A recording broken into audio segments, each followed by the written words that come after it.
आज नवाज शरीफ दोबारा नून लीग के सदर बन गए हैं और उनकी पार्टी इक़्तिदार में है, लेकिन तहरीक इंसाफ के बानी इमरान खान जेल में हैं और नून लीग उन्हें मजीद जेल में रखने के लिए इकदाम उठा रही है। साथ ही इमरान खान पार्लिमानी सियासत के लिए नाअहल हैं, पार्टी सरबराही से महरूम हैं। इंतखाबात से पहले उन्हें एक हफ्ते के दौरान 3 केसेस में सज़ा सुनाई गई और फेयर ट्रायल के तकाज़ों को पूरा किए बगैर इंतहाई मुतनाज़ तरीके से ये सज़ाएँ सुनाई गई। यानी आज नून लीग इक़्तिदार में है, हालात साजगार हैं, मगर तहरीक इंसाफ इताब का शिकार है। जबकि हालिया दिनों में अदालतों से इमरान खान के हक़ में फैसले सामने आए हैं जिस पर हुकूमत परेशानी में नजर आ रही है।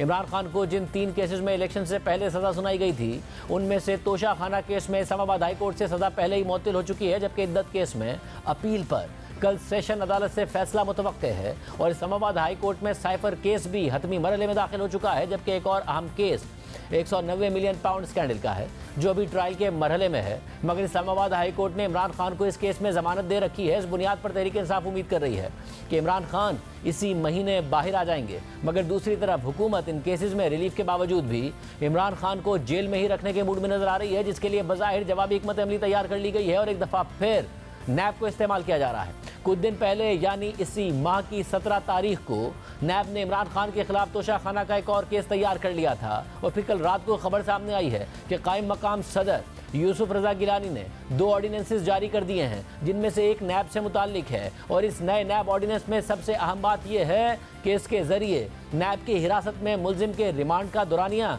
14 दिन से बढ़ाकर 40 दिन कर दिया गया है, जबकि बदनीयती पर मबनी केस बनाने पर नैब अफसर की सज़ा 5 साल से कम करके 2 साल कर दी गई है। यानी अगर तोशा खाना के नए केस में नैब इमरान खान को गिरफ्तार कर लेती है तो एहतसाब अदालत से 40 दिन का रिमांड हासिल कर सकती है और इस दौरान इमरान खान को जमानत भी नहीं मिल सकती। नैब के नए ऑर्डिनेंस पर खुद नून लीग के रहनुमा ख्वाजा साद रफीक भी तनकीद कर रहे हैं। ख्वाजा साद रफीक की एक्स पर पोस्ट के मुताबिक नैब का कानून एक आमिर का बनाया हुआ काला कानून है। मुख्तलिफ फौजी, सिविल और जुडिशल डिक्टेटर्स ने इसे शर्मनाक सियासी मकासद के लिए इस्तेमाल किया। बहुत से बेगुनाहों को इसका शिकार बनना पड़ा। इस ब्लैक लॉ की हिमायत नहीं की जा सकती। 14 रोज़ा जिस्मानी रिमांड को 40 दिन का करने का कानून अफसोसनाक है, इसे वापस लिया जाए। मुश्तबा कानून साजी हमेशा नामुनासिब रहती है।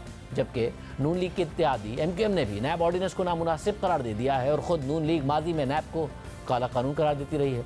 इसे बदलने की ज़रूरत और अहमियत पर जोर देती रही है। उसने अब खुद ही इस कानून को मज़ीद सख्त कर दिया है, जिससे नून लीग पर नैब को दोबारा सियासी इंजीनियरिंग के लिए इस्तेमाल करने का इल्ज़ाम लग रहा है। और ये सारी पेशरफ इस लिहाज से भी अहम है क्योंकि कुछ अरसे से हुकूमत और इस्टेब्लिशमेंट की अदलिया से टकराव की सूरत हाल वाज़ेह नज़र आ रही है।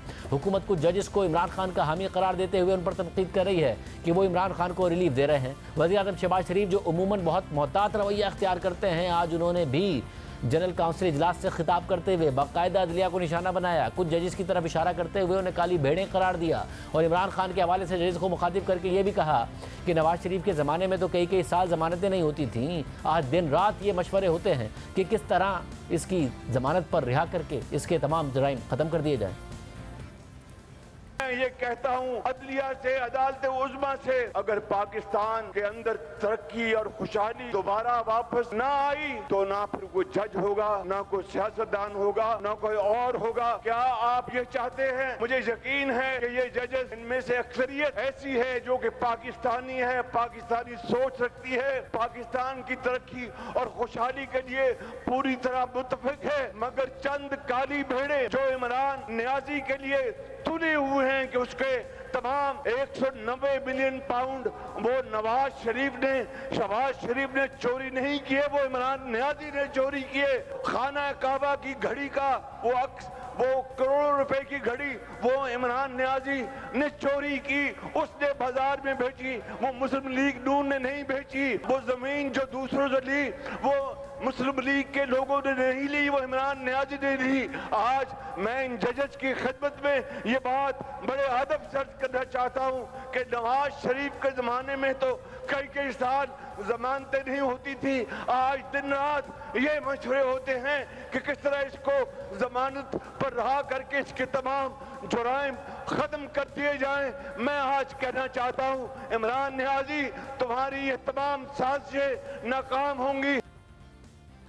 बहरहाल कल हुकूमत ने नैब ऑर्डिनेंस के अलावा जो दूसरा ऑर्डिनेंस जारी किया है वो इलेक्शन एक्ट से मुतालिक है, जिसके तहत इलेक्शन ट्रिब्यूनल में हाजिर सर्विस जज के अलावा रिटायर्ड जज भी तैनात किए जाएंगे। कल ये दोनों ऑर्डिनेंस जारी करने के लिए हुकूमत इतनी उजलत में नजर आई कि इसके लिए सदर आसिफ अली जरदारी का इंतजार भी नहीं किया गया और कायम मकाम सदर यूसुफ गिलानी के जरिए ऑर्डिनेंस जारी करवाए गए। सिर्फ यही नहीं, नैब तरामीम केस की गुज़िश्ता समाअत जिसमें इमरान खान वीडियो लिंक पर पेश हुए थे, उसमें सदारती ऑर्डिनेंसेस पर चीफ जस्टिस कादी फाइज ने कड़ी तनकीद करते हुए रिमार्क्स दिए थे कि ऑर्डिनेंस लाने हैं तो फिर पार्लियामेंट को बंद कर दें। ऑर्डिनेंस के जरिए आप एक शख्स की मर्जी को पूरी कौम पर थोप देते हैं। क्या ऐसा करना जमहूरियत के खिलाफ नहीं है? क्या ऑर्डिनेंस के साथ सदर मुमलिकत को तफसीली वजूहात नहीं लिखनी चाहिए? मगर इस समाअत के 12 दिन बाद ही हुकूमत ने सियासी अहमियत के हामिल 2 ऑर्डिनेंस जारी कर दिए हैं और उसमें से एक नैब कानून से मुतालिक है, जिसके केस की समाअत करते हुए चीफ जस्टिस ने ये रिमार्क दिए थे। हुकूमत आखिर इस तरह के इक़दाम से क्या हासिल करना चाहती है?